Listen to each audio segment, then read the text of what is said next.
ब्राह्मण समाज के जा रहे, तो क्या 24 में वो उनका साथ देंगे पूरे देश में? निश्चित तौर पे देंगे। अभी बदलाव के तौर पे राजस्थान में नहीं, पूरे भारत में सिर्फ बदलाव के तौर पे एकमात्र विकल्प है बहुजन समाज पार्टी।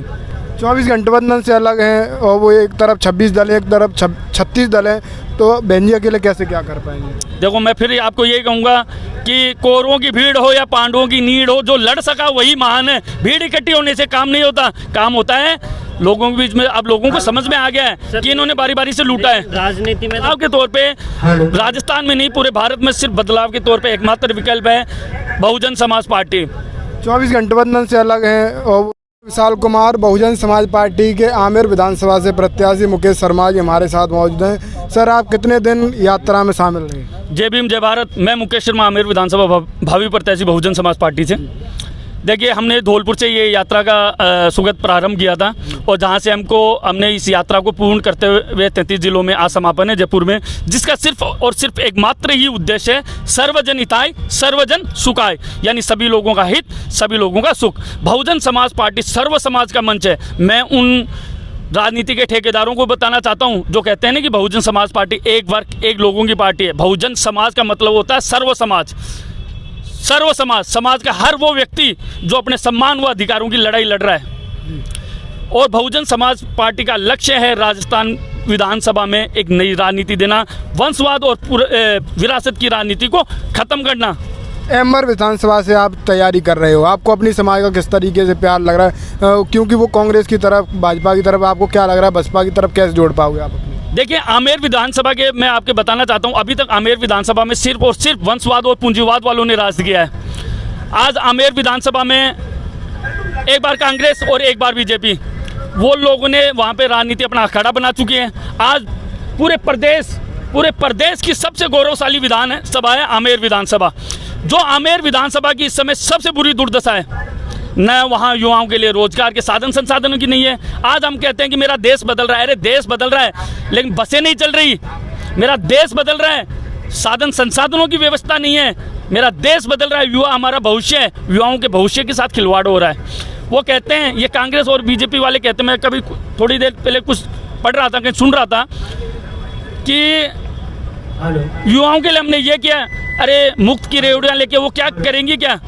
आज ये कहते हैं 5 किलो अनाज, 5 किलो चावल, नली फ्री का मोबाइल मुफ्त। क्या बहन बेटियों की इज्जत इतनी सस्ती है जो मोबाइल दे के उनको बहकाया जा सकता है? क्या सोचा है आमेर विधानसभा?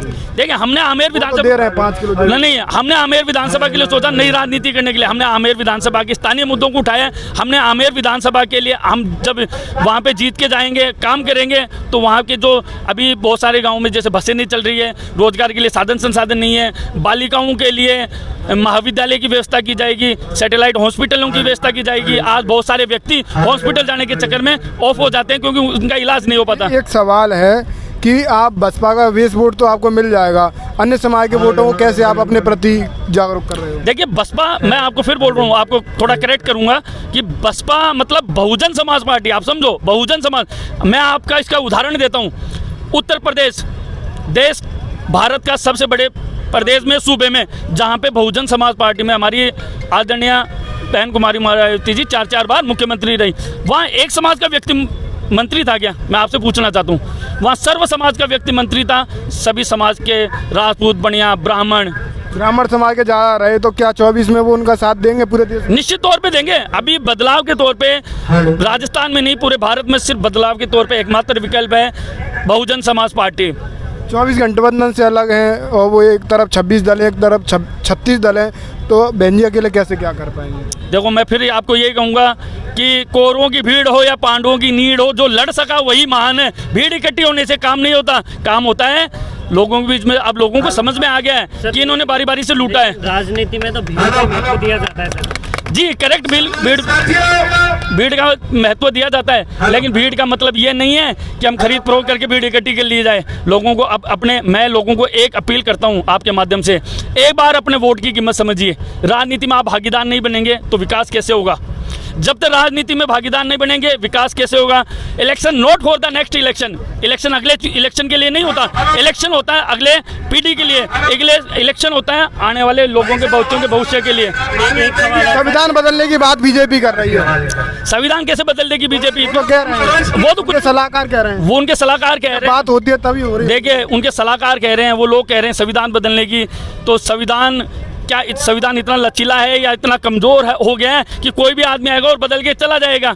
संविधान में बहुत ताकत है श्रीमान, संविधान में इतनी ताकत है कि एक छोटा सा व्यक्ति जाके उनके खिलाफ लड़ाई लड़ सकता है। संविधान ने उतना हक दिया है उनको, संविधान ने बहुत बड़ी हक और ताकत दी है उनको। संविधान के प्रति क्या सम्मान है आपका? मैंने बताया ना, हमारे लिए संविधान और भागवत गीता सम्मान अधिकार रखती है। लगातार छोटे करेक्शन करके तो संविधान को बदला जा रहा है ना सर। हाँ, तो संविधान को बदला जा रहा है, संविधान बदला, वो कहते हैं कि हम संविधान को बदलेंगे, लेकिन संविधान नहीं बदला जाएगा। बहुजन समाज पार्टी, सर धर्म गुरुओं के बयान आ रहे हैं लगातार, SC ST का जो माइनॉरिटी का जो आरक्षण है उसको खत्म करने के लिए, उनको क्या बोलोगे सर? देखिए धर्म गुरुओं के लिए आज मैं इतना ही कहूँगा, धर्म गुरुओं को कि उनको सभी समाज के धर्म गुरुओं को मैं ये कहूँगा, सम्मान करना चाहिए। सम्मान, सभी का सम्मान करता हूँ, सभी लोगों का आदरपूर्वक, और उनको ये कहूँगा कि बहुजन समाज पार्टी है ना, वो सर्व समाज के लिए, आपके लिए नहीं, माइनॉरिटीज़ SC ST के लिए नहीं है। आप एक बार जाओ, विश्वास करो, और क्योंकि ये पूंजीवाद और वंशवाद वालों ने आपको हमेशा हमेशा संविधान बचाने की लड़ाई लड़ी गई बीजेपी के खिलाफ, तो आप किसके साथ जाएंगे? बसपा के साथ रहेंगे क्या उनके साथ रहेंगे? नहीं, संविधान की अगर लड़ाई लड़ी जाएगी, संविधान बचाने की लड़ाई की, मैं बहुजन समाज पार्टी के साथ मैं कल भी था, आज भी हूँ और हमेशा रहूँगा। सर लेकिन संविधान को बचाने के लिए आप बहुजन समाज पार्टी के साथ में रहोगे, लेकिन अगर कुछ पल यह आता है कि आपको एक बात आ जाती है आरक्षण को बचाना है और दूसरी तरफ और चीज़ें बचानी है, तो आरक्षण के साथ में जाओगे आप SC ST के साथ? आरक्षण जरूरी है, गलत? सुनो, लोगों को आज आरक्षण तो दिख रहा है, लेकिन वो ये नहीं देख रहा, वो आज SC ST पे जो अत्याचार हुआ वो नहीं देख रहा। उनको ये देखना चाहिए कि इससे पहले उन पे कितने अत्याचार से गुजर के आए हैं, वो कितने प्रताड़ित हो गए हैं, समाज में इज्जत नहीं मिलती थी। आज मैं ब्राह्मण हूँ, ब्राह्मण को छोड़ दो आप, वो चाहे राजपूत, बनिया, ब्राह्मण, जाट, मीणा, गुज्जर, कुछ भी हो, सब आदमी को आज संविधान के बलबूते पे वो मंत्री बने हुए हैं। आज संविधान के बलबूता ही है कि वो उच्च सदन तक पहुंच सके। तो संविधान सबके लिए समान है और सर्व समाज के लिए समान है। सर एक चीज़ और, लगातार वरिष्ठ बीजेपी के वरिष्ठ नेताओं द्वारा हिंदू राष्ट्र की मांग की जा रही है, आप कैसे देखते हो सर? मैंने कहा ना आपको, हिंदू राष्ट्र, या हम भगवान राम को भी मान रहे हैं और संविधान को भी मान रहे हैं। इस चीज पे बयान क्लियर करना पड़ेगा, आप कैसे देखते हो हिंदू राष्ट्र या फिर समाज का सम्मान? क्या आप समाज को दो टुकड़ों में बांटना चाहते हो? नहीं चाहते सर। तो फिर खत्म बात।